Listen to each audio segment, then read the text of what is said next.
I couldn't describe it. I've never felt like it in my life, the feeling afterwards. Do you know what I mean? It just, everything that I had hoped for and dreamed of. I've never been able to verbalise those emotions. Unfortunately, you'll have to feel them to understand them. Papillon on the near side, Mealy Moss the far side, trying hard to wear him down. It's Papillon holding on with 50 yards left to go, and Papillon wins the Martel Grand National for Ruby Walsh and Ted Walsh. Second is Mealy Moss, third then Nicky D, fourth is Brave.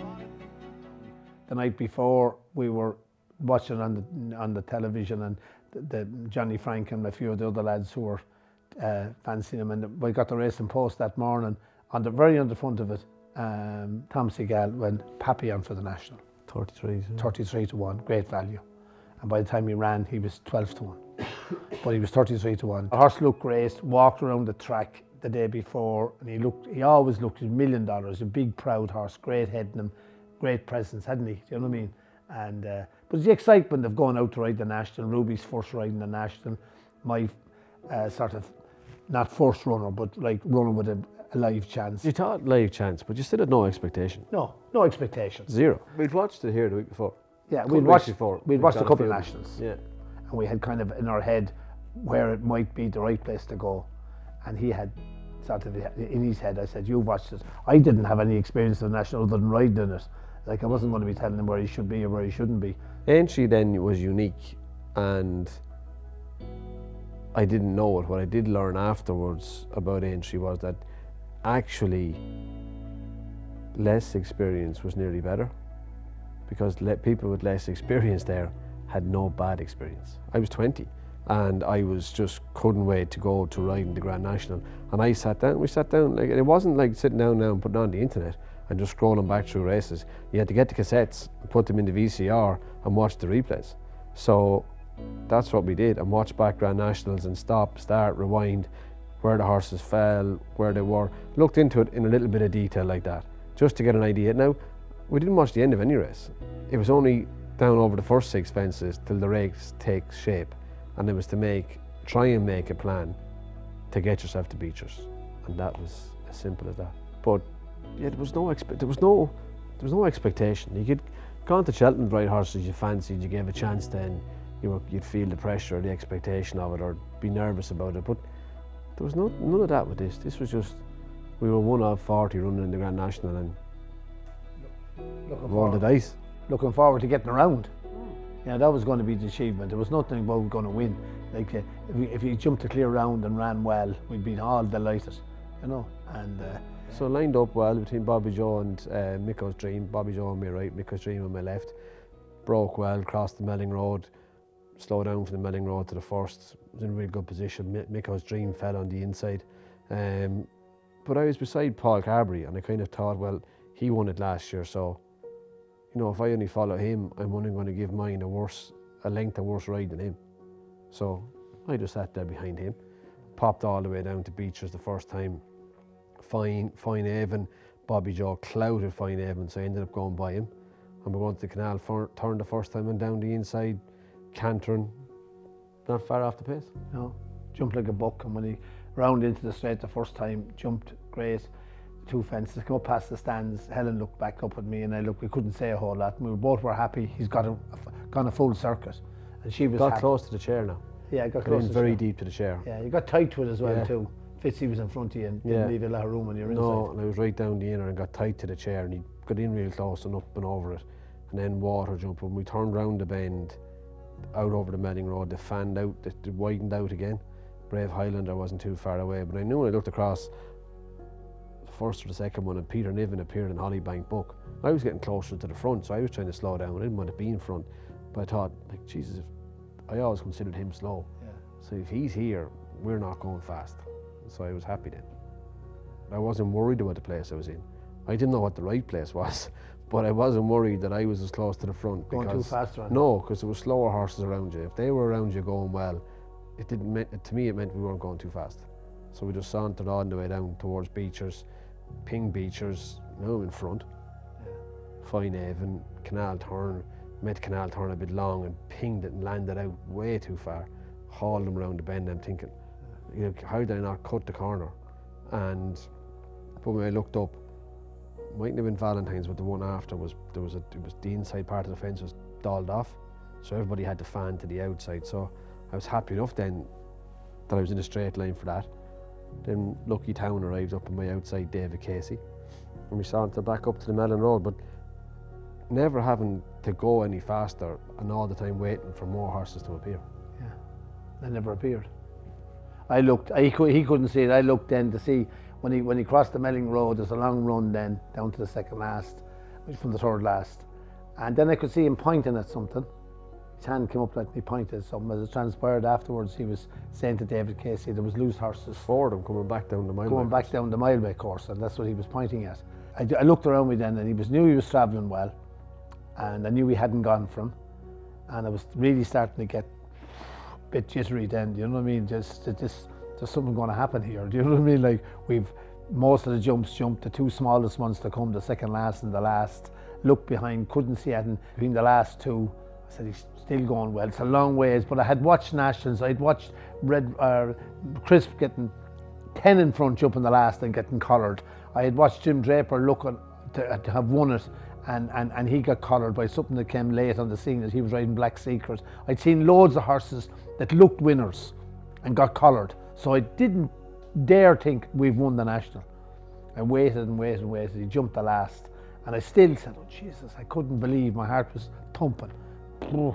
Some feeling. You knew going by the water he was going to win. Like, I wasn't thinking about Devon Lock or Crisp or any of them.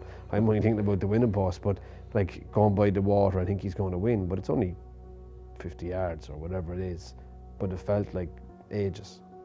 Like, you were here, but you wanted to be there. And through the line, I couldn't believe it. I never expected to win a Grand National. So I wasn't thinking this was how you'd feel, or this is a lifetime's work, I was only 20, or this is anything else. It was disbelief. I couldn't believe I would won the National. Couldn't believe it. I couldn't describe it. I've never felt like it in my life, the feeling afterwards. Do you know what I mean? It just, everything that I had hoped for and dreamed of. I've never been able to verbalise those emotions. Unfortunately, you'll have to feel them to understand them. But it's not something, and I can listen back and listen or think of what different people have said when they've won a Grand National. What's Rachel Blackmore's famous line? I don't feel male or female. I don't even feel human. You know what I mean? You can't, how you're trying to get somebody to verbalise something that they don't know how to verbalise because they don't know how it feels. So, or they don't know what it is. I couldn't believe, I had never expected it. I couldn't believe it, but it had happened. And I guess there's a small part of you hoping you're not going to wake up. I'd want to go back to the start of the race, but I wouldn't want it to end when you cross the line. I wouldn't want the experience to end until about the following Tuesday. But like, there was just a couple of incredible days, from pulling up from the old walk back in through by the old stable yard. That's when Dad appeared. Down the old walkway with the police horses and all the clingers on and hangers on, that old walkway back in, Ted trying to stop Phyllis grabbing a hold of the horse, and the old winners enclosure, the weighing in, the old press conference or whatever it was. I'd never even been at a press conference before. The whole thing, just the whole aftermath, the noise, the atmosphere, the sense of achievement, the trip back to Manchester Airport, coming back to Kill, the celebrations that night, here the following morning. Like, this was just people lying on the floor in here. It was just full of bodies. All for either friends of mine or Ted's or Jennifer's or Katie's or whatever. The place was just full of people.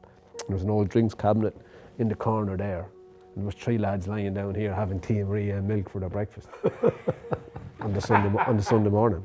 And then, like, the Sky turning up at the front of the house and Kevin O'Ryan in his boxer shorts answering the door. It was like Notting Hill in Kill. You know what I mean? It was just, and the crack that day and into the following day, it was just, you know, into the shop, front of every paper, every Sunday paper.